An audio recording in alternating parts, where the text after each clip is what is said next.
त्यांचं जीवन म्हणजे काही सामान्य नव्हतं. आता बोलू नका.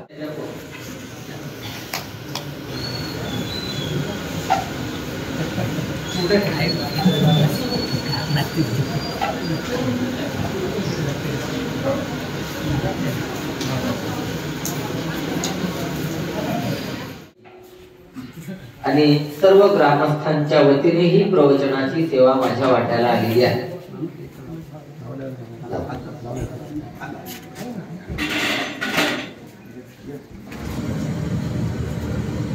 आणि ही प्रवचनाची सेवा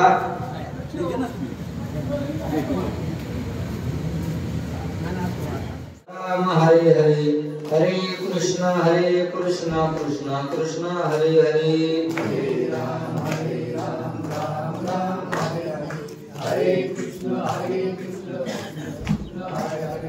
हरे राम राम राम हरे हरे हरे कृष्ण कृष्ण कृष्ण हरे हरे हरे राम राम राम हरे कृष्ण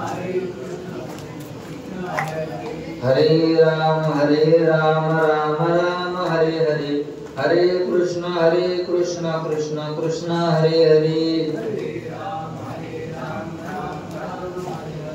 हरे कृष्ण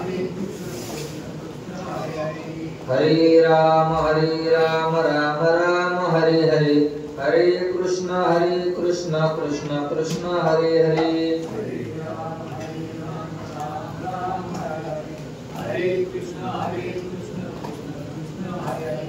हरे राम राम राम हरे हरे हरे कृष्ण कृष्ण कृष्ण हरे हरे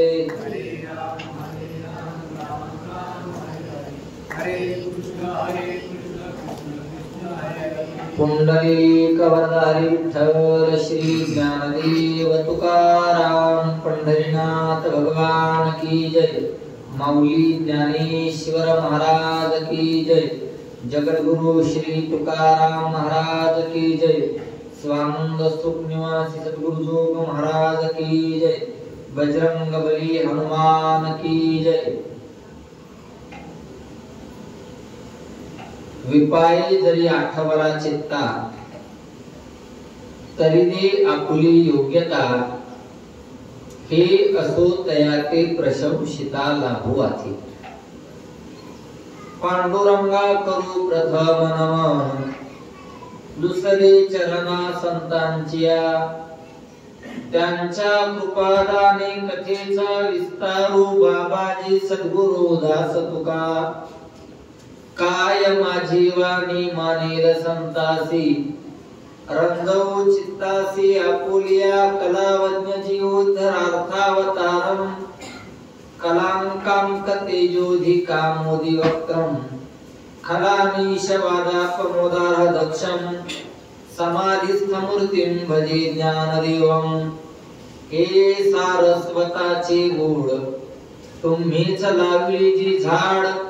तरी अवधानी अमृते वाड शिंपून किजे. संपाद्य ज्ञानंच विधाय भक्तिं विलोकितो येन समाधी राजः. वैराग्यवंतं सुविचारयुक्तं नमामि जोगं शिरसा गुरुंतं. तैसे तुमचे अवधान धाये आणि तुम्ही म्हणा हे होय. ऐसे वक्तृत्व कवन आहे जिने तुम्ही रिझा. जयांचे केलिया स्मरण होय सकळ विद्यांचे अधिकरण. तेची वंदू श्री चरण श्री गुरूंचे ते नमस्कार आता. असो मंत्रहीन क्रिया नकाचर्या विचारो घ्यावी माझी सेवा. दीन दुर्बळाची देवा जोडोनी अंजुळ. असे दामावता वेळ पहा कृपा दृष्टी गुणावरल्या गोष्टी. तुम्ही संत माझिया कडा दिठीचा कराल बहुडा. तरी तुम्हा माने एवढा होईन मी. विपाये जरी आठवला चित्ता तरी दे आपली योग्यता. हे असो तया ते प्रशंसिता लाभो आधी. प्रवचन रूपी निरूपणाकरिता निवडलेली होवी विश्वमौली ज्ञानोबा यांच्या ज्ञानेश्वरी ग्रंथातील 6व्या अध्यायातील 9व्या श्लोकाच्या खाली 104 क्रमांकाची ओळी प्रवचनोपी निरूपणाकरिता निवडलेली आहे आणि या ओळीमध्ये विश्वमौली ज्ञानोबा संतांचं जीवाकडून सहजगत्या जरी स्मरण घडलं तरीही संत महात्मे त्या जीवाला आपली योग्यता देऊन टाकतात या आशयाची ओळी प्रवचन रूपी निरूपणाकरिता निवडलेली आहे। या ओळीवरती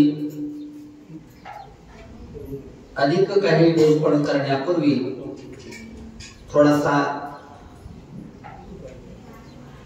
परिहार द्यायचा ठरला तर किम निमित्ताने प्रवचन सेवा आहे हे आपणा सर्वांना विदित आहे। वेगळं सांगायलाच नको, वेगळं सांगण्याचं कोणतंही आणि काहीही कारणशेष नाही, किंबहुना ती वेळही नाही, पण तरी सुद्धा वक्त्याचं प्रधान कर्तव्य या न्यायाने सांगायचं ठरलं। कैलासवासी पोपट रामभाऊ पावडे यांच्या प्रथम पुण्यस्मरणाच्या वर्ष श्राद्धाच्या निमित्ताने ही प्रवचनाची सेवा सर्व पावडे कुटुंबियांच्या वतीने, सर्व पै पाहुणे मंडळींच्या वतीने आणि सर्व ग्रामस्थांच्या वतीने ही प्रवचनाची सेवा माझ्या वाट्याला आलेली आहे। यांच्या प्रथम वर्ष श्राद्धाच्या निमित्ताने ही प्रवचनाची सेवा आहे आणि ज्यांच्या निमित्ताने प्रवचनाची सेवा आहे त्यांचं जीवन म्हणजे काही सामान्य नाही। त्यांच्या जीवनाचा सगळा जीवनपट आपल्या सर्वांना माहिती आहे, पण तरीही वक्त्याचं प्रधान कर्तव्य या न्यायाने सांगायचं ठरलं तर कैलासवासी पोपटराव रामभाऊ पावडे हे म्हणजे आपल्या खुंटेवाडी गावचे प्रथम सरपंच, किंबहुना या गावाला सरपंच पदाची, सरपंचपणाची सुरुवात ही कोणी केली असेल तर आदरणीय श्री पोपटरावांनी केली। थोडक्यात आपल्या सर्वांचे बाबा त्यांनी केली। त्यांचा दुसरा विशेष असा की ते पंचायत समितीचे सदस्य होते। त्यांचा तिसरा विशेष असा की निर्मलगाव ग्राम पुरस्कार राष्ट्रपती यांच्या हस्ते त्यांना आदर्श सरपंच पुरस्कार सुद्धा प्राप्त झालेला होता। तालुका व जिल्हा स्तरावर एक मोठं आदिवासी नेतृत्व म्हणजे श्री पोपटरावजी पावडे होते। अनेक सामाजिक व सांस्कृतिक घटनांबरोबर त्यांचं खूप मोठं असं कार्य होतं। भीमाशंकर ते त्र्यंबकेश्वर पट्ट्यातील सर्व समाजाशी त्यांची बांधिलकी, त्यांची ओळख, त्यांचा परिचय होता। कुणाचंही सुख असो वा दुःख असो त्या प्रत्येकाच्या सुख दुःखामध्ये सहभागी होऊन ते प्रत्येकाचं सांत्वन करीत असत। किंबहुना माणसाचं खरं आयुष्य काय असतं तर तो किती दिवस जगला हे त्याचं खरं आयुष्य नसतं, तर तो गेल्यानंतर लोक त्याचं किती काळ स्मरण ठेवत असतात हे त्याचं खरं आयुष्य आहे।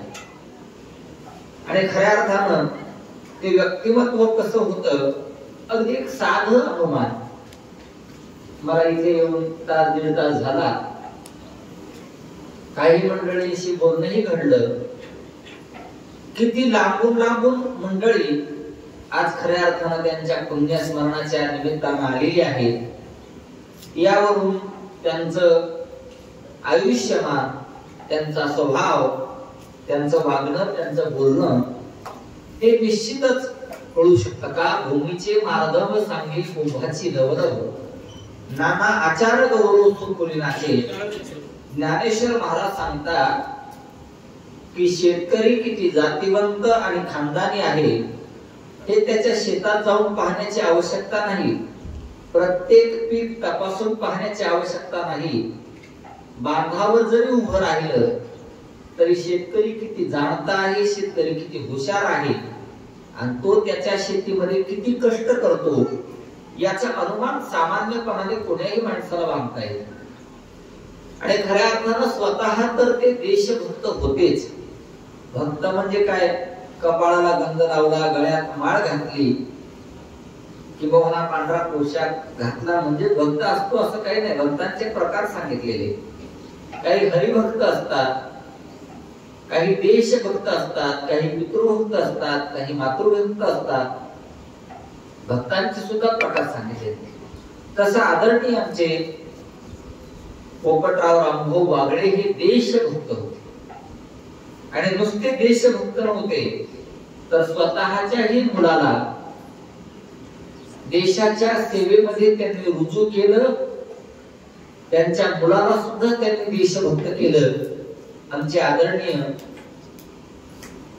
सचिनजी पावळे हे सुद्धा देशभक्त आहेत आणि महाराष्ट्र पोलीस आहेत.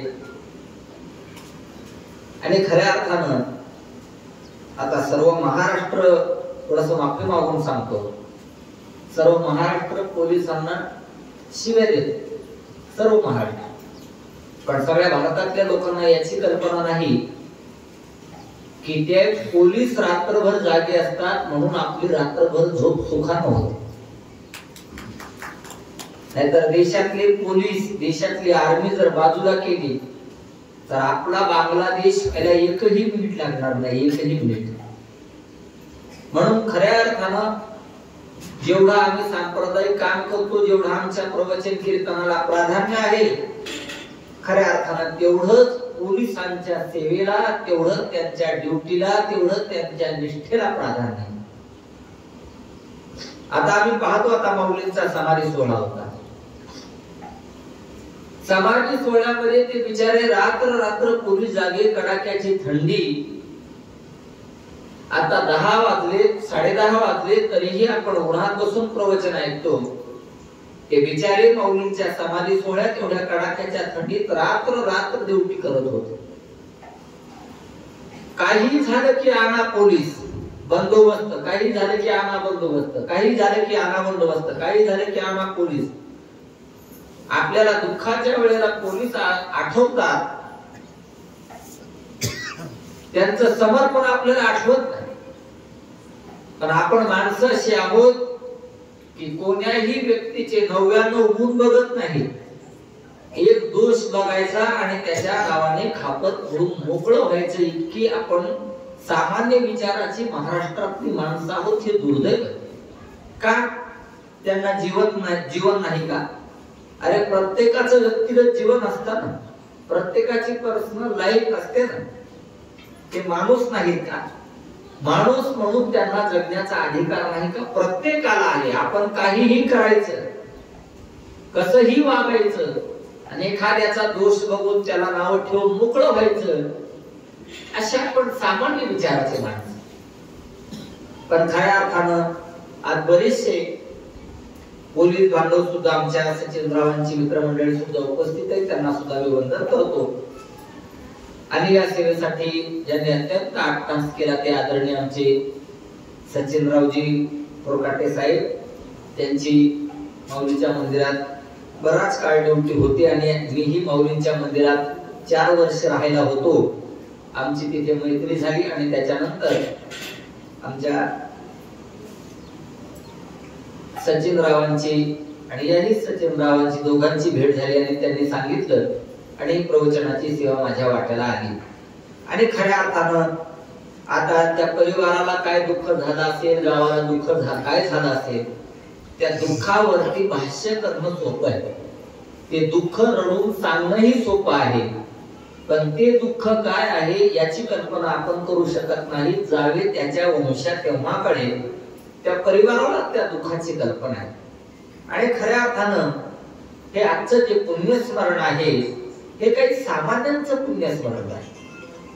भाऊसाहेब, आम्हाला रोज कोणाचे पुण्यस्मरणाची प्रवचन कीर्तन करायला लागतात. सरपंच, कोणाचे पुण्यस्मरणाची प्रवचन कीर्तन करायला लागतात.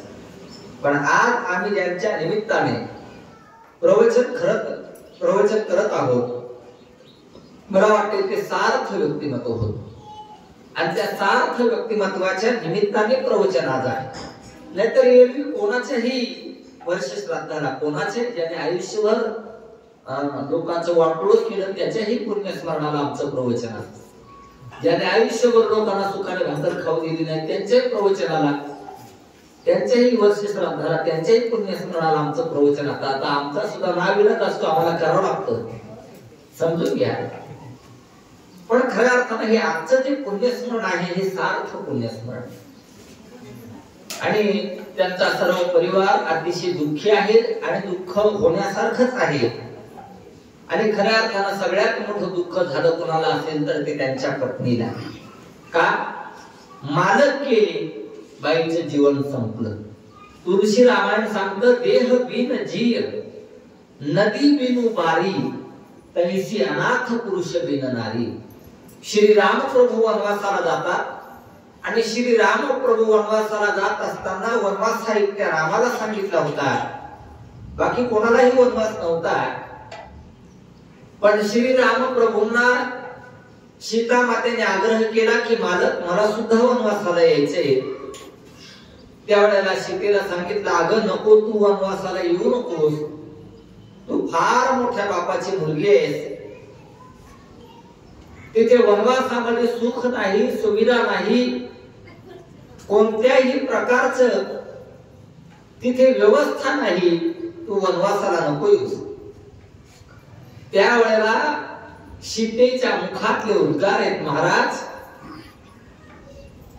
पत्नीचं दुःख काय आहे हे तुम्हाला काय कळणार का? अरे पाण्यातून मासे काढले म्हणजे माशाचं जीवन संपलं. या देहातून जीव बाजूला काढला म्हणजे या शरीराचं जीवन संपलं.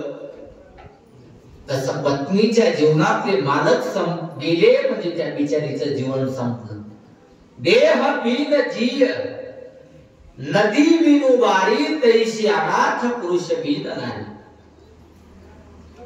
ज्ञानोबा आणि नांदन कशाला म्हणतात? सुखाचे प्रसंग असो वा दुःखाचे प्रसंग असो, जिला पतीच्या प्रेमासाठी सासरीला राहावं लागतं त्याला नांद म्हणतात. स्त्रीचं जीवन फार अवघड असतं, फार अवघड असतं. एका स्त्रीला सासरी फार त्रास होता. ज्ञानेश्वर महाराज त्यांच्या गाथेमध्ये सांगतात, एका स्त्रीला सासरी फार त्रास, सासूचा त्रास, सासरेचा त्रास, दिराचा त्रास, नणंदेचा त्रास, सर्वांचा त्रास. मग ज्ञानोबा राय तिला भेटले आणि सांगितलं, अगं तुझं माहेर श्रीमंत आहे असं मला कळालं, एक काम कर, एवढा जर तुला सासरी त्रास आहे तर सासरात राहू नको, माहेरला जा. त्यावेळेला ती स्त्री ज्ञानेश्वर महाराजांना म्हणते, महाराज तुमचं खरंय, मला सासरी खूप त्रास आहे, सासूचा त्रास आहे, सासऱ्याचा त्रास आहे, जिद्दीराचा त्रास आहे, नणंदेचाही त्रास आहे, पण काय करू, नवऱ्याच्या प्रेमासाठी राहावं लागतं, ह्याला नांदणं म्हणतात. आणि ते मालकच जर तिच्या जीवनातून गेले असतील तर तिच्या जीवनात प्रेमाचा सागर आटलेला आहे. ज्ञानेश्वर महाराज सांगतात, पतीचा जिव्हाळा म्हणून सासुऱ्याची साहिजे, एरवी वाहिजे चामाचा म्हणून. आणि आज एका पित्याचंही पुण्यस्मरण आहे मुलांच्या दृष्टीने. का? काही लोक विज्ञानवादाचा काळ आहे, तंत्रज्ञानाचा युग आहे की असाही प्रश्न उपस्थित करतील. महाराज कोणीही गेला की का पुण्यस्मरण करायचं नाही? पुण्यस्मरण केलं तर बिघडणार नाही का? नाही वर्ष श्राद्ध केलं तर बिघडणार नाही का? तर बाबा वर्ष श्राद्ध जर नाही केलं तर जिथे कुठे आपले पितर असतील तिथून आहाकटा करता की आमच्या वंशामध्ये असा दुराचारी मुलगा का जन्माला आला? आहा कटा त्यांचे कलिती पितर वंशी दुराचारी पुत्र झाला. मग महाराज पुण्यस्मरण केलं तर फायदा काय? तर पुण्यस्मरण केलं तर फायदा असा होतो, तुकाराम महाराज सांगतात, तुका म्हणे पितर आशीर्वाद देती, कल्याण इच्छिती आपल्या कुळात. आई वडिलांचं पुण्यस्मरण जर साजरं केलं तर आई वडील जिथे कुठे असतील तिथून आशीर्वाद देतात, आशीर्वाद देतात. माणसं जिवंतपणे आई वडिलांचा सांभाळ करत नाही, आई वडिलांना नीट बोलत नाही, आणि मग आई वडिलांना नीट नाही बोललं की ते गेल्यानंतर त्या घरात सुख लाभत नाही, आणि सुख नाही लाभलं. अनंतराव आपण ब्राह्मणाकडे जातो आणि ब्राह्मण सांगतो त्र्यंबकेश्वरला जा, नारायणला बळी करा. हे का करावं लागतं? पितृदोष सांगितला जातो, पितृदोष. म्हणून हे काम करा ना. अरे आहे तोपर्यंत आई वडिलांची सेवा आनंदाने करा. तुम्हाला तुमच्या आई अगदी कोण्या देवाच्या पाया पडू नका, कोण्या तीर्थक्षेत्राला जाऊ नका, काही कीर्तन ऐकू नका, प्रवचन ऐकू नका, काही करू नका. आपले घरचे जे म्हातारे आई वडील आहेत ना, घरचे जे म्हातारे आई वडील आहेत ना, त्यांना फक्त रोज एकच करा, रोज आनंदाने त्यांची रोज 2 टाइम जेवणात काही एवढी विचारपूस करा, आणि त्यांना एकही अपशब्द बोलू नका. जगातली सगळी तीर्थ तुमच्या पायाचं बंधन करण्यासाठी येतील. नाहीतर ज्ञानेश्वर महाराज सांगतात 18व्या अध्यायामध्ये, कोणी भेटला गावातल्या माणसाने हात जोडून जे हरी लागतो, जे हरी पाटील, जे हरी, जे हरी, काय बराय का जे हरी, आणि घरी आई वडिलांना नीट बोलत नाही. ज्ञानेश्वर महाराज त्याला मूर्ख म्हणतात, मूर्ख म्हणतात. घरी मात पितरा धड बोली नाही संसारा, एल विश्वभरवादरा मुख उदयचा. ज्ञानेश्वर महाराज सांगतात, आई वडिलांची सेवा करा. जगात काहीही करण्याची आवश्यकता नाही.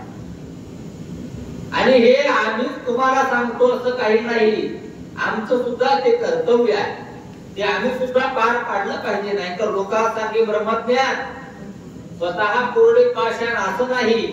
आम्ही सुद्धा आमच्या आई वडिलांना सांभाळलं पाहिजे, आणि आम्ही सांभाळतो म्हणून इतकं जोरात बोलतो असं आहे.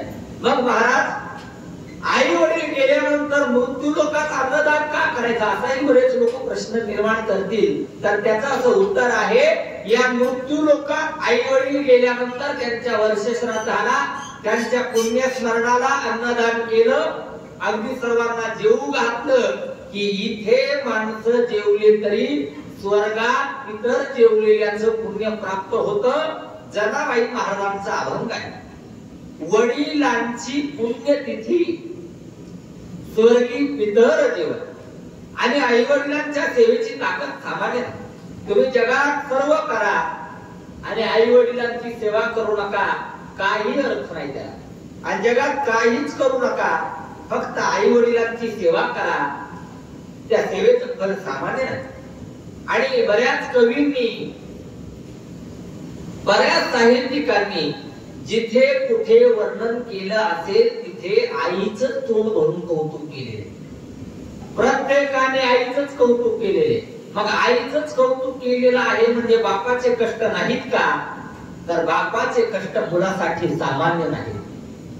फक्त बाप म्हणजे पडद्यामागचा कलाकार आहे.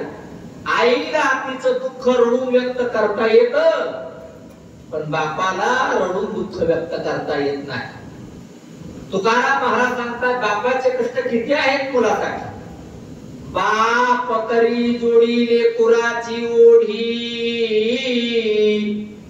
आपुली कुरवंडी वाळवणी, एकाएकी केला निराशीचा धनी, कडिये वागवणी भार खांदी, माझ्या वडिलांची निराशी गा देवा, तुझी चरण सेवा पांडुरंगा, उपवास केला दारवंता. आई वडिलांचे कष्ट सामान्य नाही. एक वडिलांची सेवा केली, अरे आहे तोपर्यंत दिसत नाही आणि गेल्यानंतर सांगण्याची सोय नाही, त्याला बाप म्हणतात. बापाचे कष्ट सामान्य नाही, सामान्य. बऱ्याच वेळेला काही मुलांना राग येतो, बऱ्याच वेळेला काही मुलं बापाने एखाद्या गोष्टीला नकार दिला की बरीच मुलं बापाला शत्रू समजून मोकळे होतात. शत्रू समजून, आनंदराव, शत्रू समजून मोकळे होतात. पण खरं सांगू, बाप बऱ्याच वेळेला मुलांच्या मनाविरुद्ध जरी वागत असला तरी माझं सांगणं असं आहे, बाप मुलाच्या हितासाठीच त्याच्या मनाविरुद्ध वागत असतो, नाहीतर बापाची ती इच्छा नसते. आमचे गुरुवर्य शांती ब्रह्म मारुती बाबा कुरेकर पाठात उदाहरण सांगत असतात.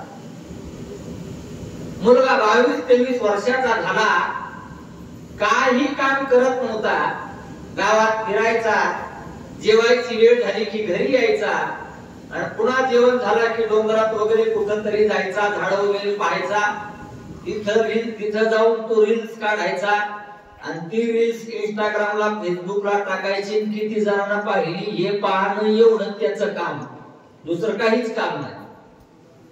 बापाच्या लक्षात आलं केस हळूहळू पुढे जात आहे. बाप म्हणला, अरे बाळ्या काम कर, धंदा कर, कष्ट कर. 22 वर्षाचा झाला, कसं व्हायचं तुझं? आणि बापाने शेवटचा निर्णय केला, आजपासून, दृष्टांत जुन्या काळातले, आजपासून 1 रुपया आणून दिल्याशिवाय तुला घरात भाकर मिळणार नाही.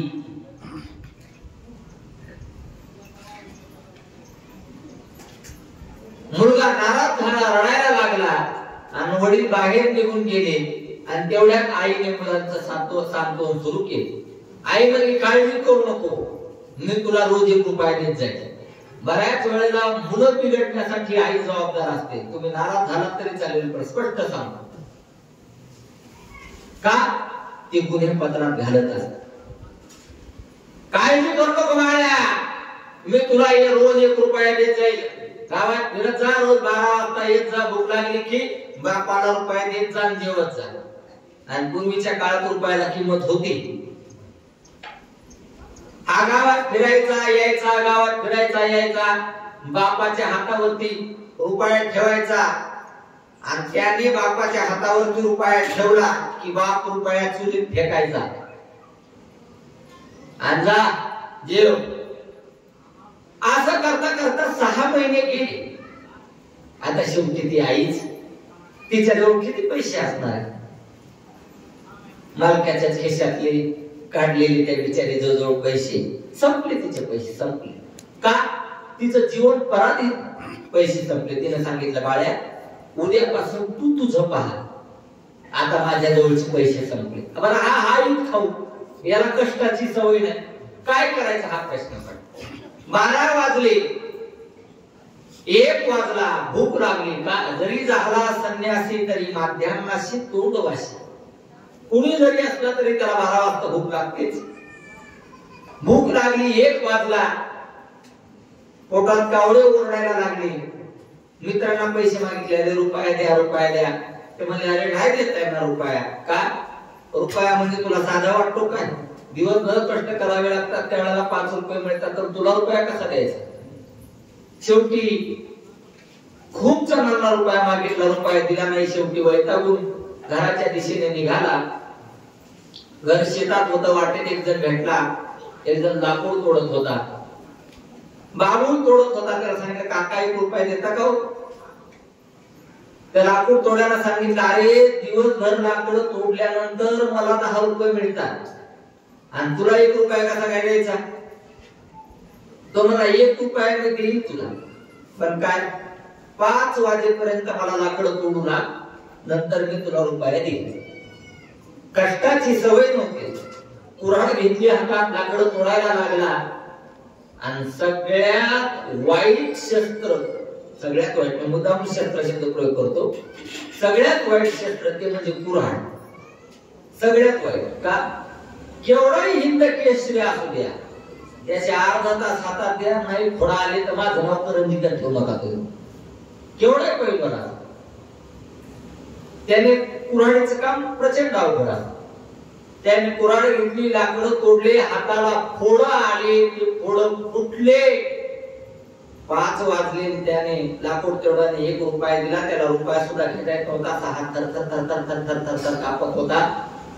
रुपया हातावरती ठेवला, घरी आला. कोण रोज छाती काढून यायचा, हा हत्ती आज छाती काढून आला, खाली मान घालणार आणि बापाच्या हातावरती रुपया ठेवणार. बापाचा नियम काय होता? नियम काय होता? हा, असं रुपया चुलीत फेकाय. बाप रुपया चुलीत फेकणार, तेवढ्या त्याने हात धरला बापाचा. तो म्हणला थांब, रुपया चुलीत फेकणार. बाप मला 6 महिने झालं रुपया चुलीत फेकतो, अजून शब्दानं बोलला नाही. आजचा रुपया तेवढं काय विशेष आहे? त्यावेळेला त्याने बापाला आपले हात दाखवले. तो म्हणला बघा बाबा, हा माझ्या कष्टाचा रुपया आहे आणि बाबा इथून पुढे आयत खाणार नाही. सुरुवातीला राग आला, पण बापाचं कर्तृत्व हे मुलासाठी सामान्य नाही. म्हणून बऱ्याच वेळेला मुलांनी बापाच्या बाबतीत गैरसमज करू नये अशी माझी स्पष्ट विनंती आहे. बापाने आपल्यासाठी इस्टेट कमावली नसेल, पण बापाने आपल्यासाठी संस्कार कमवले असतील ना, तर जगातला सगळ्यात मोठा श्रीमंत आपला बाप. आणि बापाच्या दृष्टीने सगळ्यात मोठी श्रीमंती काय असेल तर 5 वाजता मुलाला उचलून आणावं लागणं ही बापाच्या जीवनातली श्रीमंती नाही. बापाच्या जीवनातली सगळ्यात मोठी श्रीमंती काय असेल तर मुलगा सुसंस्कारित असणं ही बापाच्या दृष्टीने सगळ्यात मोठी श्रीमंती. नाहीतर मुलांसाठी कोटी रुपये कमवून ठेवसाल आणि ते वाईट वागतील आणि कमवलेली सगळी संपत्ती एका मिनिटात खर्च करून टाकतील आणि प्रसंग असा तुम्हालाही म्हातारपणी भाकर देणार नाही. यापेक्षा एक काम करा, मुलासाठी संपत्ती कमवण्यापेक्षा त्यांना संस्कार द्या. का? मुलांवर जर संस्कार केले तर ते जगातली सगळी संपत्ती तुमच्या पायाजवळ आणून ठेवतील. ही ताकद संस्काराची आहे. म्हणून आमच्या पोपटरावांनी परिवारावर तर संस्कार केलेच, यात काय आश्चर्य नाही. भावकीवरती संस्कार केले, यातही काही आश्चर्य नाही. त्यांनी संपूर्ण गावावरती संस्कार केले, ही आपल्या गावची सगळ्यात मोठी श्रीमंती, सगळ्यात मोठी. किती संस्कार केले. आम्ही मगाशी बसलो, म्हणजे सरपंच होते, म्हणजे नगरसेवक साहेब होते, आम्ही बसलो आणि पोपटरावांचा, थोडक्यात आपल्या सर्वांच्या बाबांचा फोटो पुसायचा. काय करायचा होता? फोटो पुसायचा. आमचे पारायण करणारे महाराज ते फोटो तो पुसणार. पण संस्कार किती त्यांनी केले हे सांगतो तुम्हाला. त्या पारायण करणाऱ्या महाराजांनी सांगितलं, ते पुढे बसलेले, त्यांना माहित नव्हतं की मी त्या विषयाची इतकी गांभीर्याने दखल घेईन म्हणून, पण विषय महत्वाचा असल्यामुळे हाताळणं हे माझं कर्तव्य. फोटो पुसायचा होता. आता फोटो आपण कोणत्या पाण्यात पुसतो? देवाचा जरी असला, इमानदारीने सांगायचं बरं का, खोटं बोलायचं नाही.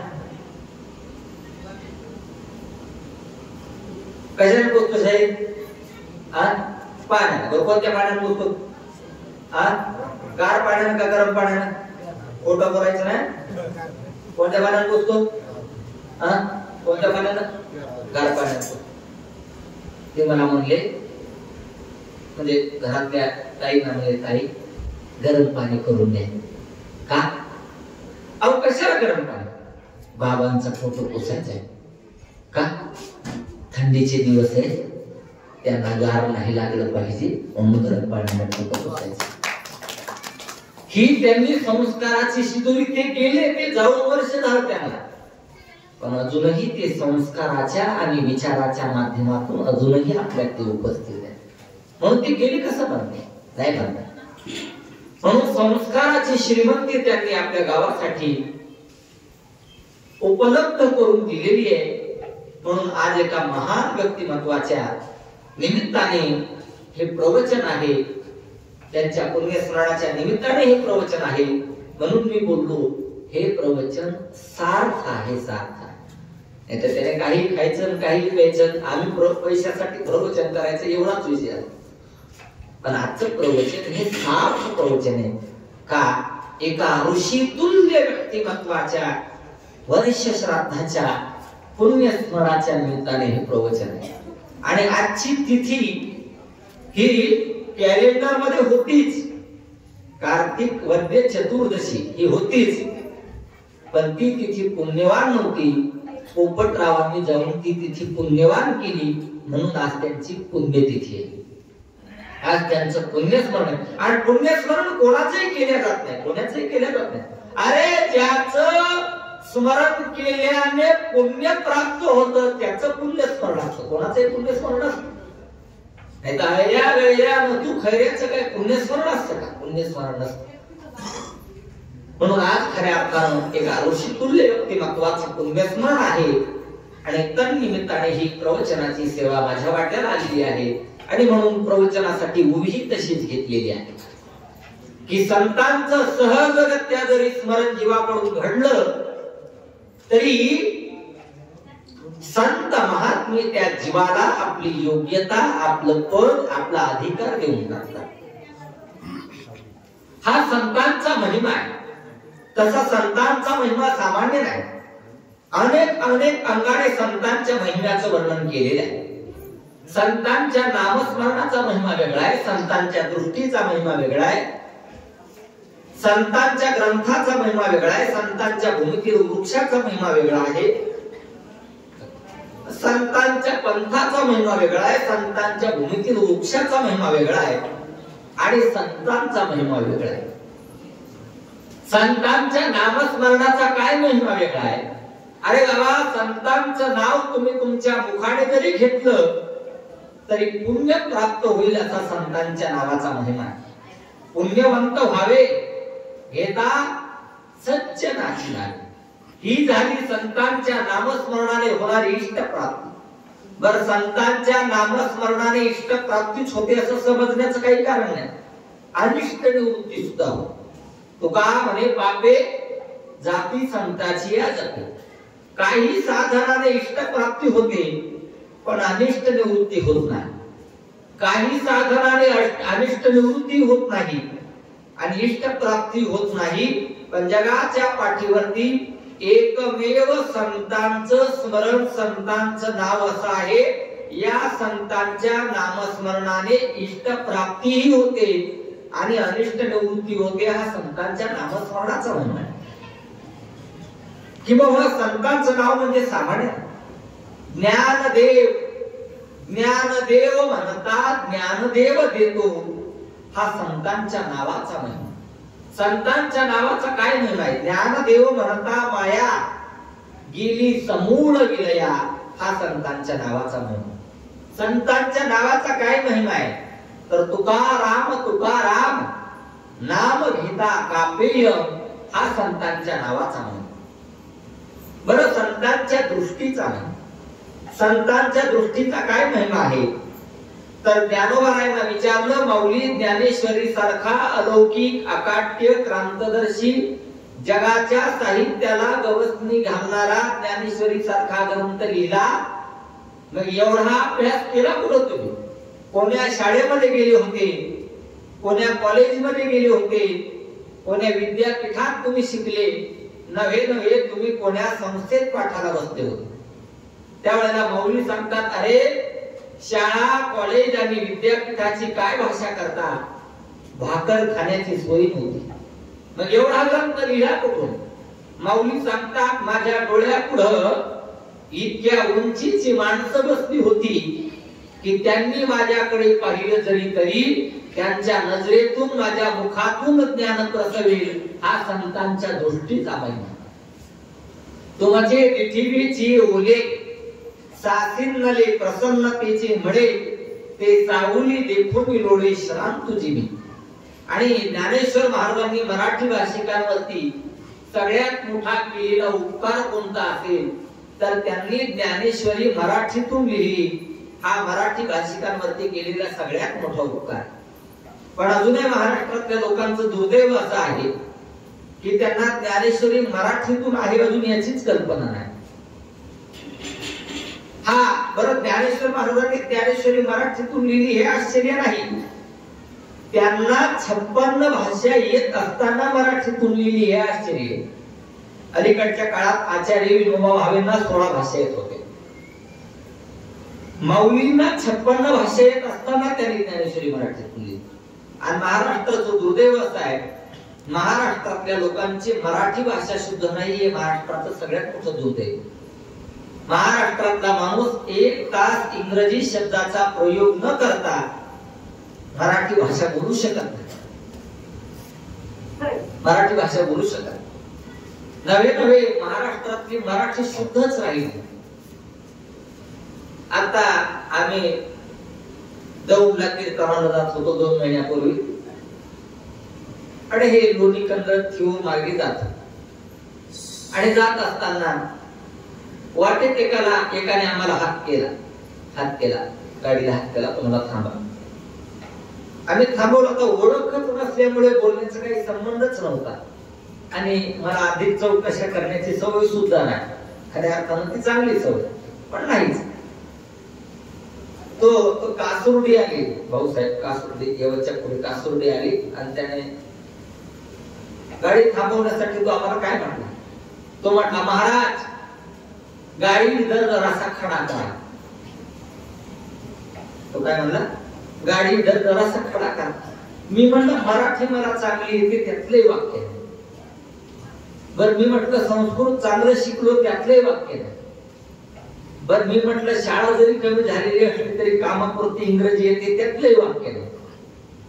बर मी म्हटलं हिंदी ही बऱ्यापैकी आपली चांगली त्यातले वाक्य नाही. मी म्हटलं बहुतेक सामुदायिक वाक्य असावं. वाक्य काय, गाडी जरासा खडा करा. तेवढं महाराष्ट्रात होतं. दुर्दैव तुमचं आमचं सोडा. आता 2 महिन्यापूर्वीच्या विद्यापीठात व्याख्यानाला गेलो होतो. खोटं बोलण्याची अजिबात सवय नाही, खरं सांग. व्याख्यानाला गेलो, व्याख्यान संपलं, आणि व्याख्यान संपल्यावरती ते केळी, वेफर्स, दूध, अजून का ते पदार्थ तसेच आहेत बदललेले नाहीत करायची कल्पना नाही. ते केळी, वेफर्स, दूध आलं, आणि कॉलेजचे प्राचार्य शिपायावर खेळत असले, रागावले. ते म्हणले आधी लेडीज बायकांना दे. मराठी येते तुम्हाला? ते म्हणले आधी लेडीज बायकांना दे. मी म्हणले तर लेडीज म्हणा नाही तर बायका म्हणा. आता मी असा गमतीचा माणूस, मी म्हटलं सर थोडा थांबा, काय आधी जेंट्स बाप्यांना वापरून होत्या, नंतर लेडीज बायकांना द्या. का महाराष्ट्रात दुर्दैव, ज्ञानोबारायांनी मराठी भाषिकांवरती सगळ्यात मोठा उपकार केला. ये मराठीची नगरी ब्रह्मविद्येचा सुकाळू करी, घेणे देणे सुखाची बरी होती या जग. संतांच्या दृष्टीचा महिमा, संतांच्या चरणरजाचा महिमा. संतांच्या चरणरजाचा काय महिमा आहे तर संतांच्या चरणरजाचा महिमा असा आहे की नामदेव महाराज जर पुढे चालले तर जगाचा चालक मालक असणारा पंढरीश पांडुरंग परमात्मा नामदेव रायांच्या मागे चालतो आणि त्यांच्या चरणरजाला वंदन करतो. हा संतांच्या चरणरजाचा महिमा. नाम याचे पाठी चाले केशराज, लागावया रज चरणीची. संतांच्या नामस्मरणाचा महिमा वेगळा, संतांच्या दृष्टीचा महिमा वेगळा, संतांच्या चरणरजाचा महिमा वेगळा, संतांच्या आलिंगनाचा महिमा. संतांच्या आलिंगनाचा काय महिमा आहे? आलिंगन घडे मोक्ष सायुज्यता जोडे, हा संतांच्या आलिंगनाचा महिमा. ऐसा संतांचा महिमा झाली बोलायची सीमा. संतांच्या ग्रंथाचा महिमा, संतांच्या ग्रंथाचा काय महिमा? अरे बाबा, या ज्ञानेश्वरी ग्रंथाचं चिंतन केलं, ज्ञानेश्वरी वाचली, तर ज्ञानेश्वर महाराज त्याला स्वानंद साम्राज्याचा चक्रवर्ती करतात. हा ज्ञानेश्वर महाराजांच्या ग्रंथाचा महिमा. म्हणून म्हणे काया वाचा जो सेवक होईल येचा, तो स्वानंद साम्राज्याचा चक्रवर्ती करी. हा ज्ञानेश्वर महाराजांच्या ज्ञानेश्वरी ग्रंथाचा महिमा आहे. किंवा संतांच्या भूमीतील वृक्षाचा महिमा, संतांच्या भूमीतील वृक्षाचा महिमा, संतांच्या भूमीतील वृक्षाचा महिमा सुद्धा सामान्य नाही. यातला आळंदीला कोण कोण गेलेले हातवरती करावं. बाकीचे गेले नसले तर जाऊन या, मी पैसे देतो, काय अडचण नाही. जवळ आहे आपल्याला आळंदी. लोक किती लांबून येतात, गेलं पाहिजे. आपल्या पुणे जिल्ह्यात तुकाराम महाराज आहेत, पुणे जिल्ह्यात ज्ञानेश्वर महाराज आहेत, पण ते अति जवळच्या लोकांना किंमत नसते असं म्हणतात. ते खरंच गेलं पाहिजे. का असो तर आपण आळंदीला जातो. भाऊसाहेब आता तुम्ही त्या नित्यानं करता अनंतराव आळंदीला जातो. आळंदीला गेल्यानंतर आपण मंदिरात गेल्यानंतर एका वृक्षाचं दर्शन घेतो, झाडाचं दर्शन घेतो. काय त्या झाडाचं नाव? अगदी बरोबर बोलतो. वा, अजान वृक्ष. अजान वृक्ष. त्या अजान वृक्षाचा महिमा सामान्य नाही. त्या अजान वृक्षाचा काय महिमा तुम्ही कधीही जा. काही मंडळी नेहमी त्या झाडाखाली गाथा, ज्ञानेश्वरी, गीता, विचारसागर, पंचदशी या ग्रंथाचं चिंतन करत बसलेली असतात. का त्या वृक्षाखाली चिंतन करत बसलेली असतात? तर त्या वृक्षाचा महिमा सामान्य. वेड्यातला वेडा मनुष्य असुद्या, मंदातला मंद मनुष्य असुद्या, नव्हे नव्हे जो गावात कोण्याच कामाचा नाही असाही माणूस असू द्या, त्याला त्या वृक्षाखाली नेऊन बसवा आणि त्याने जर अनुष्ठानपूर्वक ज्ञानेश्वर महाराजांच्या ज्ञानेश्वरीची पारायण केली तर तो जगातला सर्वश्रेष्ठ विद्वान होऊ शकतो. हा ज्ञानोबारायांच्या भूमीतील वृक्षाचा महिमा. अजान वृक्षाची पाने जा भक्षून करीन अनुष्ठान, त्याशी साध्य होईल ज्ञान, येथे संशय नाही. संतांच्या भूमीतील वृक्षाचा महिमा, संतांच्या पंथाचा महिमा. काय पंथाचा महिमा? स्वल्प वाटे चला जाऊ, वाचे गाऊ विठ्ठल, तुम्ही आम्ही खेळी मेळी, गदारुळी आनंदी. पुढे गेले त्यांचा शोधित मार्ग, चला जाऊ माग घेता मी. मार्ग दावुनी गेले आधी, दयानिधी संतते, तेणेची पंथे चालू जाता, न पडे गुंता कोठे काही. हा संतांच्या पंथाचा महिमा. आणि संतांचा महिमा, संतांचा काय महिमा आहे? अरे बाबा, त्या संतांचं सहजगत्या जरी जीवाकडून स्मरण झालं तरी संत महात्मे त्या जीवाला आपली योग्यता, आपलं पद देऊन टाकतात. या आशयाची ही उभी आहे. विपाये जरी आठवला चित्ता तरी आपली योग्यता, हे स्वतः ते प्रशंसिता लागवण. विपाये म्हणजे सहज, प्रयत्न पूर्वक नाही, सहजगत्या घरी संतांचं स्मरण घडलं तरी संत महात्मे जीवाला त्याची योग्यता देतात, जीवाला आपलं पद देतात. कृपेची सिंहासनी अधिष्ठानी बैसवली, कृपा कटाक्ष न्याहाळली, आपली पदी बैसवली. आणि ही घटना व्यवहारात शक्य नाही बरं का. ही घटना परमार्थात शक्य. व्यवहारात कोणीही कुणाचंही कोणालाही पद देत नाही. आणि ही एवढी सगळी भांडणं कशासाठी चालू? त्याच्यासाठी चालू आहे. व्यवहारात कोणी कुणाचं कोणाला पद देत का? ती घटना व्यवहारात शक्य आहे. आमचे कुवरे मारुती बाबा कोरेकर उदाहरण सांगत असतात. एका राजाचा वाढदिवस होता आणि त्या राजाने अशी स्कीमच काढली होती. काय? जो कोणी आज आपल्याला भेट वस्तू आणून देईल त्याला त्याच्या 10 पट द्यायचे. किती द्यायचं भाऊ? 10 पट द्यायचे. 10 पट द्यायचे. एक अंगठी दिली 10 अंगठ्या, 1000 रुपये दिले 10,000, 10,000 दिले 1 लाख, 1 लाख दिले 10 लाख, 10 लाख दिले 1 कोटी, 1 कोटी दिले 10 कोटी, 10 कोटी म्हणजे 1 अरब ना? 1 अरब, 1 अरब दिले 100 अरब म्हणजे 1 खरब ना? बरं, 1 खरब दिले 10 खरब, 10 खरब दिले पुढं काय? खरवच्या पुढं काय? निखर्वाच्या पुढं, पद्माच्या पुढं, महापद्माच्या पुढं शंख. शंख राहिला, शंख नंतर पद्म, पद्म शेवट ना, नंतर महापद्म. पद्माच्या पुढं आणखी नाही, पद्माच्या पुढं अहो आहे ना, सांगतो माहित आहे बोलतो. पद्माच्या पुढे काय? इन्फिनिटली, अनंत असं.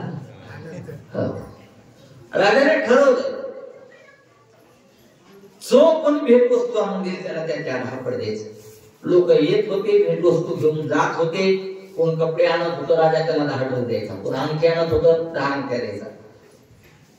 पण 5:30 वाजता एका मजुराला कळाले, का गरीब मजुराला, की आपल्या राज्यात अशी स्कीम चालू आहे आणि आपण गेलं पाहिजे.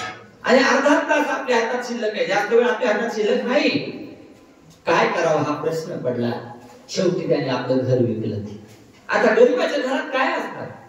पण खरं सांग, गरीबाच्या घरात काही असो वा नसो, पण गरीबाच्या घरात प्रेम असतं. जेवढं घर मोठं तेवढा प्रेमाचा अभाव. जेवढं घर बारीक, पूर्वी खरं बारीक होती पण माणसांची मन मोठी होती. आता खरं तर मोठी झाली पण माणसांची मन बारीक झाली. त्या गरीब मजुराकडे काय असणार? तो सावकाराकडे गेला, मला सावकार आपलं घर विकायचं घरी घ्या. सावकाराने सांगितलं तुझ्या घरात आहेच काय, तुझ्या घराचं देऊच काय, 5,000 रुपये देऊ शकतो तुझ्या घराचे, द्या. काय अडचण द्या. घरातले भांडे वगैरे वस्तू सगळ्या विकल्या. त्याचे 2,000 आले, त्याच्याकडे 2,000 होते. असे करून पाकिटात त्याने 9,000 रुपये भरले. पण वाक्य ध्यानात ठेवा, पाकिटात पैसे किती भरले याला किंमत नाही, पण तो गरीब होता. पण तो नुसता गरीब नव्हता, बुद्धिवान. सांगू तुम्हाला, गरीबाची मुलं फार हुशार. गरीब होतो, पाकिटात 9,000 भरले आणि पाकिटावर वाक्य लिहिलं. आता काही शिल्लकच राहिलं नाही, सगळं संपलं. महाराज, माझं तुम्हाला सर्वस्व का? काही शिल्लक राहिले नाही, घर शिल्लक राहिले नाही, हाताचं पांघराचं शिल्लक राहिले नाही, भांडी शिल्लक राहिले नाही, वस्तू शिल्लक राहिले काही नाही, सगळं विकलं. आणि राजाकडे आला, राजाला नमस्कार केला, पाकिट पुढे ठेवलं. उन्माद संपत्तीचा राजाला पाकिट प्रधानाकडे फेकलं. सांगितलं याला याचा 10 देऊन टाका.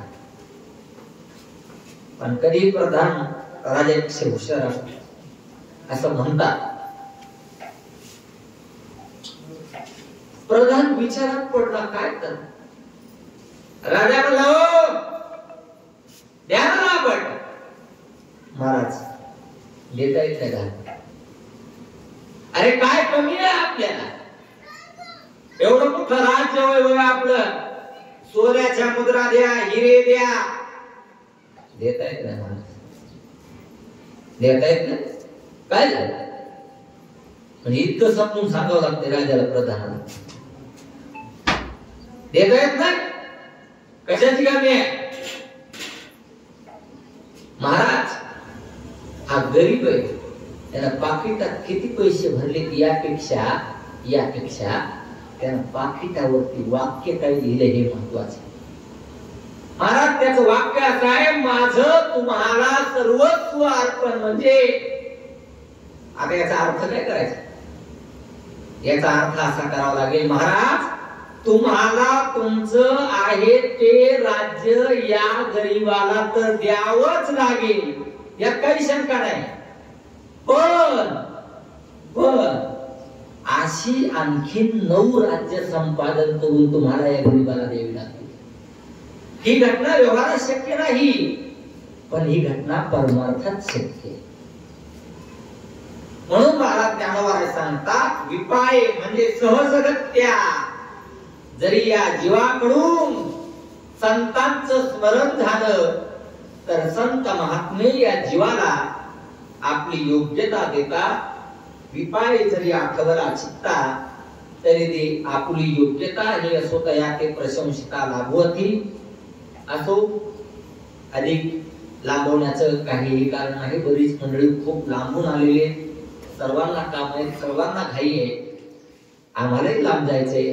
म्हणून झालेली सेवा श्री संत ज्ञानेश्वर महाराज, पांडुरंग परमात्मा, सद्गुरु जोग महाराज, आपण सर्व मायदा श्रोते, सर्व आदरणीय पाहुणे मंडळी, सर्व गावातील मंडळी, सर्व कार्यकर्ते मंडळी, सर्व गावातील कारभारी मंडळी, सर्व पावडे कुटुंबीय आणि आदरणीय गंगा भागीरथी, हिराबाई पोपट पावडे, मंदाबाई लक्ष्मण वयाळ, रावजी रामभाऊ पावडे, सविता राजाराम सगभोर मुलगी, अतुल पोपट पावडे मुलगा, श्री सचिन पोपट पावडे मुलगा आणि समस्त पावडे परिवार, सर्व पाहुणे मंडळी, सर्वांच्या चरणारविंदी झालेली सेवा समर्पित करतो. कैलासवासी पोपट रामभाऊ पावडे यांच्याही चरणारविंदी ही झालेली तोडकी मोडकी प्रवचनाची सेवा समर्पित करतो आणि माझ्या वाणीला विराम देतो. बोलता बोलता एखाद्या वेळा वाकडा शब्द गेला असेल, काही चुकलं असेल तर मानवी बुद्धीचे दोष म्हणून क्षमा असावी.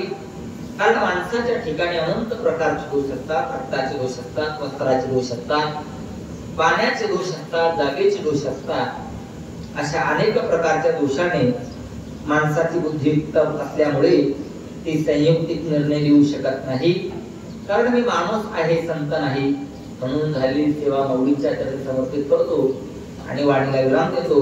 फक्त पांडुरंगाच्या चरणी एवढीच प्रार्थना करायची की पांडुरंगा, या पावडी कुटुंबियांना फार मोठं दुःख झालेलं आहे.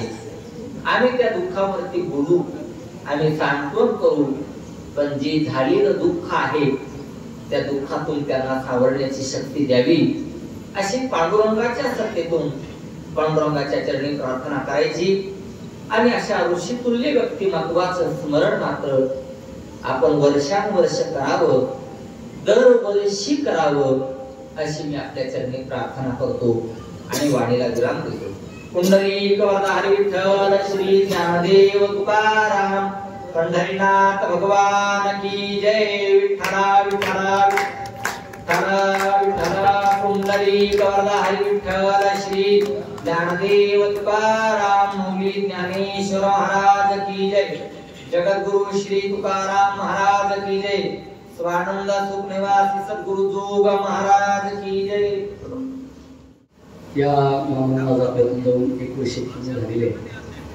आपल्या हिंदू धर्म परंपरेनुसार शास्त्रानुसार आज या ठिकाणी या मामांचं प्रथम पुण्यस्मरण आज या ठिकाणी होत आहे. या प्रथम पुण्यस्मरणाच्या निमित्ताने पावडे परिवाराचे सर्व नातेवाईक, सर्व आर्टिस्ट आणि परिसरातील सर्व पावडे मामांवर प्रेम करणारे सर्वच मित्रपरिवार आणि सर्व क्षेत्रातील अधिकारी पदाधिकारी या पोपट मामांच्या प्रथम पुण्यस्मरणाच्या निमित्ताने या पावडे परिवाराच्या दुःखामध्ये सहभागी झालेले.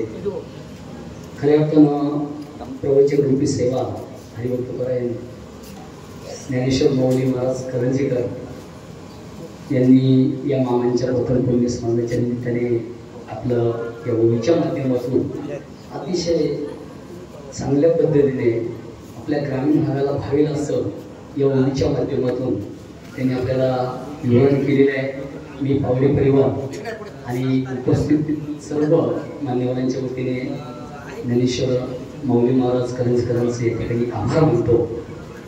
आणि खऱ्या अर्थानं पोपट मामांचा जीवनपट जर पाहिला तर महाराजांनी त्यांच्या प्रस्तावनेमध्ये सुद्धा जीवनपट सांगितलेला आहे.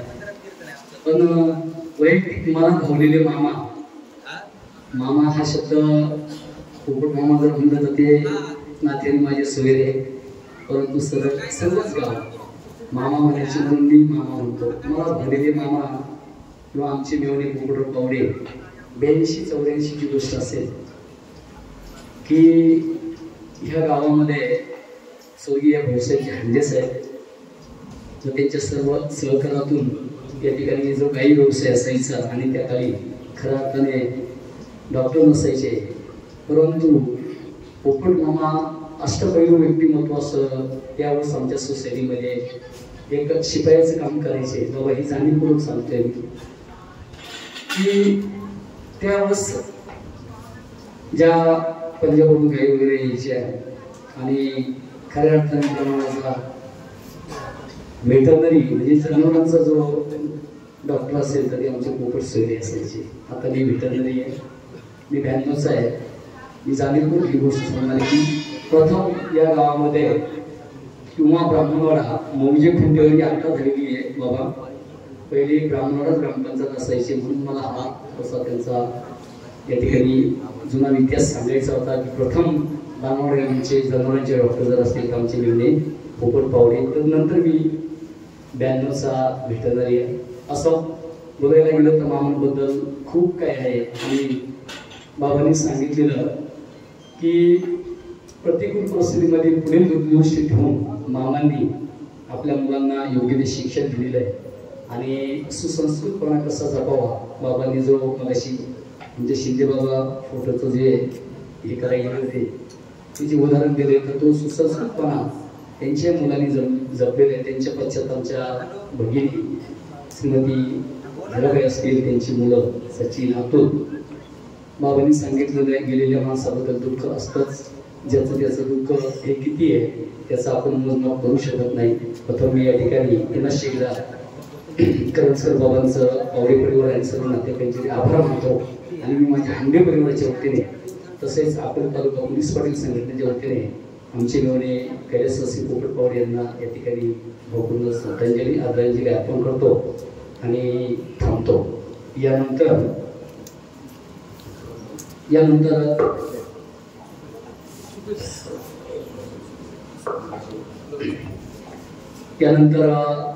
या ठिकाणी या पावले परिवाराच्या दुःखामध्ये सहभागी होण्यासाठी त्या पावले परिवाराचे नवे आमच्या खुंटेवाडीचे जावई सन्माननीय आमचे माजी नगरसेवक प्राधिकरण पिंपरी चिंचवड सन्माननीय सुपे साहेबांना मी विनंती करेन की या ठिकाणी आपलं मनोगत व्यक्त करण्यासाठी यायचं.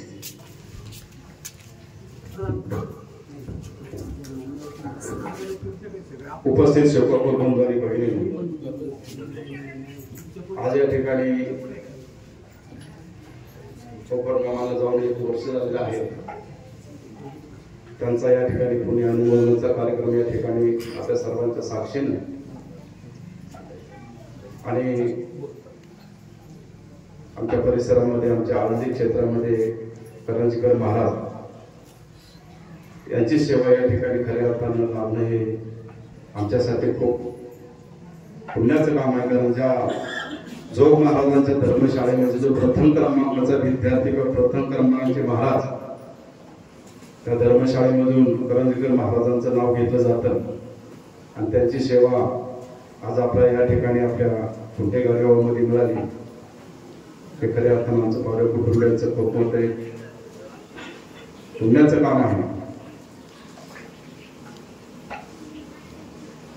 खरं तर मामाबद्दल काय बोलावं या खुंटेवाडीमध्ये आपल्या सर्वांनाच माहिती असेल की गेल्या 100 वर्षापासूनचा वाडवडिलांपासूनचा सुविध संबंध त्या संपूर्ण खुंटेवाडी पावले कुटुंब असेल तर असतील मागच्या वाडीतील सर्वच मंडळींचे या ठिकाणी आमच्या स्नेहाचे प्रेमाचे संबंध आहेत.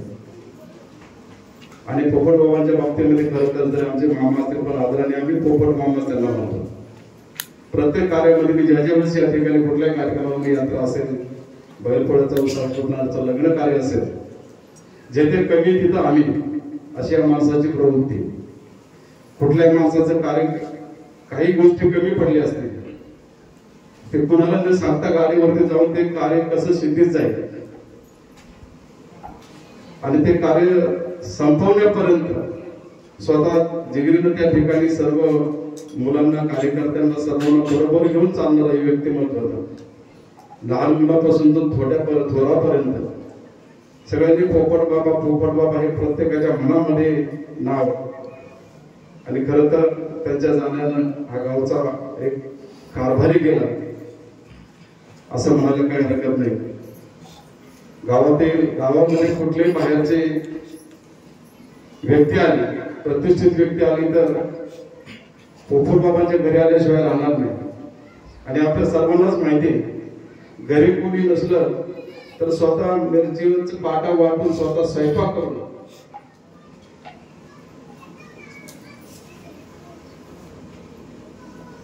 त्या व्यक्तीला जेवण केल्याशिवाय कधी सहन केलं नाही.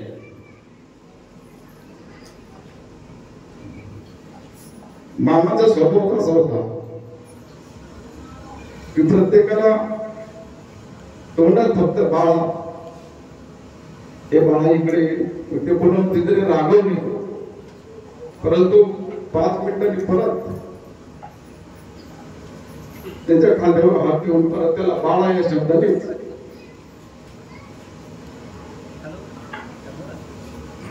खर तर मामांच्या जणांनी खूप मोठं दुःख झालेलं आहे. ध्येयकाळाचे धनुष्यराजे ते तर मनुष्याचे काय आहे त्या उक्तीप्रमाणे महाराजांनी या ठिकाणी वडील कसा असतो, कशा प्रकारे मुलांचा सांभाळ करतो आणि आपण कोणाकडे मोठं होतो त्या ठिकाणी महाराजांनी चांगल्या पद्धतीने, कारण एखादी बिल्डिंग आपण बांधतो, घराचा पाया घेतो आणि घराचा पाया जर मजबूत असेल तरच ती बिल्डिंग मजबूत राहते. म्हणून घराच्या पायरी ही सर्वसामान्य असते, परंतु ती आईच्या रूपाने असते.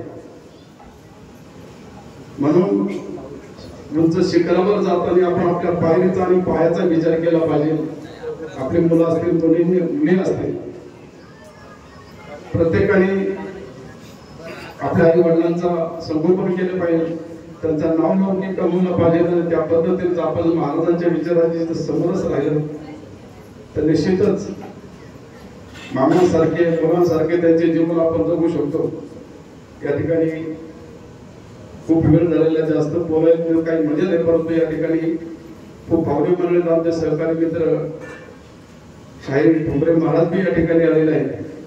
शेवटी एकच सांगेन, तुका म्हणे एका मरणाची सरे फक्त म्हणजे उरी गर्दी लागली. एवढे या ठिकाणी पण आमच्या सुट्या परिवाराच्या वतीनं आमच्या मनाला भाव करून दिलेला. आदरणीय पोपटराव रामभाऊ पावणे यांची वर्ष श्रद्धा आहे.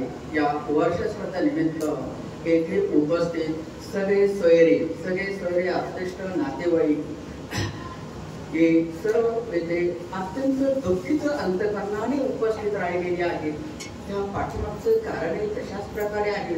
मरावे परी कीर्तिरूपी उरावे, मरावे परी कीर्तिरूपी उरावे या उक्तीप्रमाणे मामा हे आयुष्यभर दुसऱ्यांच्या सेवेसाठी सदा सर्व काळ हे कार्य करत राहिलेले आहेत. कारण सतत जेव्हा या पंचक्रोशीमध्ये, उदाहरणार्थ याच्या अगोदर इलेक्शनच्या कालावधीमध्ये जेव्हा अनेक छोटे मोठे पुढारी या परिसरामध्ये आलेले आहेत, त्या परिसरात आल्यानंतर सर्वात प्रथम मामांचीच आठवण झालेली आहे. आणि त्याच्याही नंतर प्रत्येक गावामध्ये किंवा याही गावामध्ये जेव्हा वेगवेगळ्या प्रकारचे हे कार्यक्रम असतात, या प्रत्येक कार्यक्रमामध्ये मामा हे स्वतःला वाहून घेत होते. मामा प्रत्येक कार्यामध्ये स्वतःला वाहून घेत होते. कारण सेवेतच मुक्ती ही मंगल दीक्षा, सेवेतच मुक्ती ही मंगल दीक्षा, न्यायास्तव जागृती तत्व परीक्षा. अगदी अशाच प्रकारे मामा जेव्हापासून ते कार्य करायला लागलेले आहेत, तेव्हापासून समाजाची अतुलनीय अशा प्रकारची सेवा केलेली आहे. आणि त्यामुळे मामा हे सार्वजनिक मामा, प्रत्येकाच्या तोंडामध्ये मामा आलेले आहेत. आणि म्हणून मामा इतके प्रसिद्ध झालेले आहेत, त्यांच्या जाण्याने या ब्राह्मणवाडा पंचक्रोशीमध्ये एक फार मोठी पोकळी निर्माण झालेली आहे. आणि खरोखरच मामांची सदा सर्व काळ आठवण येत आहे. जेव्हा कार्य असते त्या वेळेला मामांची आठवण येत आहे. जणू काही या पावडे परिवारावर एक दुःखाचा डोंगर कोसळलेला आहे. या दुःखातून सावरण्याची सद्बुद्धी त्यांना लाभो अशी देवाचरणी प्रार्थना करतो आणि भावप्रंत श्रद्धांजली अर्पण करतो. यानंतर मामांना श्रद्धांजली वाहण्यासाठी सन्माननीय डॉक्टर सतीची वाळूंज, सुखप्रदा हॉस्पिटलचे आमचे सन्माननीय सतीची वाळूंज, दुःखित अंतकरणाने या ठिकाणी उपस्थित असणारे पावणे मामाचे सर्व स्नेही, आत्मिष्ट आणि सर्व मित्र परिवार, मामांना जाऊन आपल्यामधून 1 वर्ष झालंय या गोष्टीवर खरंच विश्वास बसत नाही. सर्वसमावेशक सामाजिक राजकीय असं अमृततुल्य स्वरूपाचं व्यक्तिमत्व आज आपल्यात नाही. ही गोष्ट पचवणं खरंच खूप अवघड आहे. आणि मामाचा स्वभावच हा सर्वांना सामावून घेणारा, सर्व राजकीय पक्षांना जोडणारा आणि सामाजिक कार्यामध्ये हिरिरीने भाग घेणारा असा होता. मामांना आम्ही सर्वजण वाचू शकलो नाही याचं खरंच खूप दुःख आम्हा सर्वांना होत आहे. मामांना ज्या वेळेला मायोकार्डियल इन्फ्रॅक्शन अटॅक बसला पहाटे, त्यानंतर संध्याकाळी 5 वाजता मामा माझ्याकडे आले. मामा आल्यानंतर आम्ही जे काही कार्डियक सपोर्ट सिस्टीम आहे ती सर्व कार्डियक सपोर्ट सिस्टीम लावली. मामांना इमर्जन्सी आम्ही कार्डियक ॲम्ब्युलन्सनं संगमनेरला शिफ्ट केलं संध्याकाळी 5 वाजता. आणि रात्री इमर्जन्सी आम्ही मारायची होती. कॅथलॅबचं थोडंसं प्रॉब्लेम झाल्यामुळे सकाळी 11 वाजता मला फोन आला की आपल्याला इमर्जन्सी पेशंट शिफ्ट करायचं आहे, पण दुसरीकडे शिफ्ट करतोय, कॅथलॅब बंद झाले. आणि तिथून पुढे खऱ्या अर्थाने आम्हा सगळ्यांना हादरल्यासारखं झालं की आता काहीतरी गडबड आहे. कॅथलॅब जर त्या दिवशी चालू असते तर आज मामा आपल्यात असते. काही गोष्टी दैवयोगाने ठरवलेल्या असतात. कदाचित मेडिकल सायन्सला सुद्धा खूप प्रमाणात लिमिटेशन आहे. हेच मामांच्या बाबतीत पुन्हा एकदा अधोरेखित झालं. आज जो माणूस आपल्यात असायला पाहिजे होता, आपल्या सामाजिक गरजेसाठी, आपल्या सामाजिक उन्नतीसाठी, गावच्या विकासासाठी, आज तो आपल्यात नाही याचं खऱ्या अर्थाने आपल्या सगळ्यांनाच दुःख आहे. मामांना माझ्या सुखप्रदा हॉस्पिटलच्या वतीने, माझ्या बाळंज कुटुंबियांच्या वतीने मनपूर्वक आदरांजली अर्पण करतो. यानंतर मामांच्या कुटुंबीयांच्या बहीण मंदाताई वाय या ठिकाणी आपल्याला श्रद्धांजली मामाबद्दल व्यक्त करतील. यानंतर कुणी पाहुणे असतील आणि अखेरची आदरांजली ब्राह्मणवाड आणि उंटवाडी ग्रामपंचायतच्या वतीने सन्माननीय बाळासाहेब जाधव या ठिकाणी आदरांजली वाहते.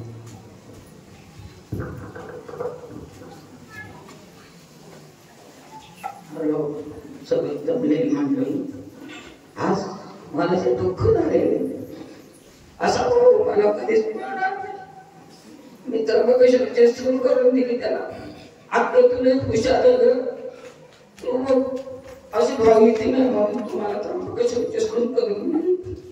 आणि एवढं माझ्याबद्दल प्रेमाने बोलणारा, सगळ्या गोष्टी विचारत राहणारा, प्रत्येक सुख दुःखाला धावणारा असा भाऊ. खूप खूप परमेश्वराने माझ्यावर मोठं संकट आलेले. 1 महिना नाही झाला माझा मुलगा पण गेला मोठा. इतकं कौतुक करणार, इतकं प्रेमाने वागणारा. इथं ग्रहणाला कधी आले दुकानाला सगळं सांगायचं, ते सगळं काढा. कुठे असेल ते पण साधा आणा.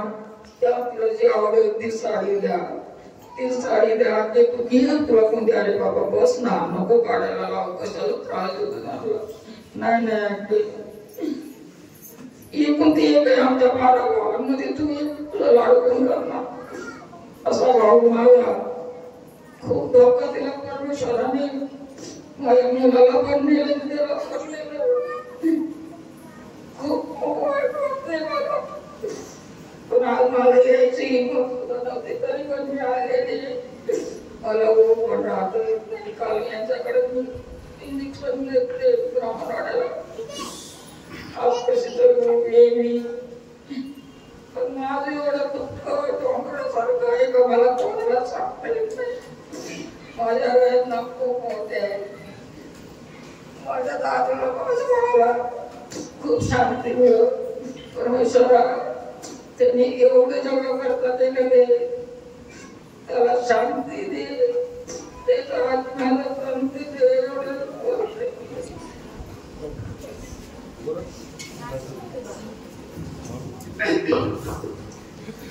खऱ्या अर्थानं मंदाबाईचं जे दुःख आहे की ह्या पावडे कुटुंबाचं संस्कृती जर पाहिली ना डॉक्टर साहेब, की देवणी सोहळा आपला जो जातो शेरीश्वर पाय देवणी सोहळ्याचा, माहेरची दिंडी म्हणजे ही आमची एक जनाबाईची मुक्ताबाईची अशी आमच्या नंदाबाई ब्राह्मणाला आहे आणि त्यातली बाईबद्दल बोलायला गेलं तर खरोखर साहेब अतुल साहेब इतका त्रास घेतलाय की ह्या मौलीने सुद्धा दिंडी सोहळ्यासाठी म्हणजे ह्या कुटुंबाची जी संस्कृती आहे ही त्यांच्या भगिनीवरून म्हणजे आमच्याही त्या भगिनीच्या अशा या नंदाबाईंना अतिशय दुःख झालेले असो.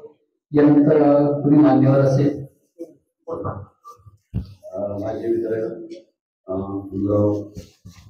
मित्र साहेब लोकशाहीर आहेत आणि ते मुंबई महानगरपालिकेचे अधिकारी पण आहेत आणि आदिवासी समाजासाठी योगदान आहे. माईक आहे ना म्हणजे मला स्टँड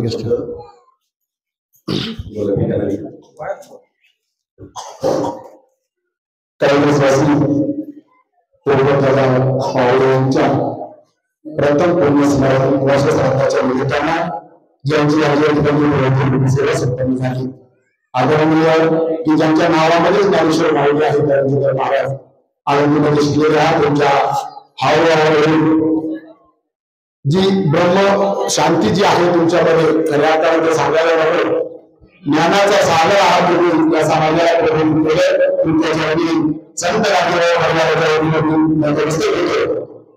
पावले परिवाराविषयी काय बोलावं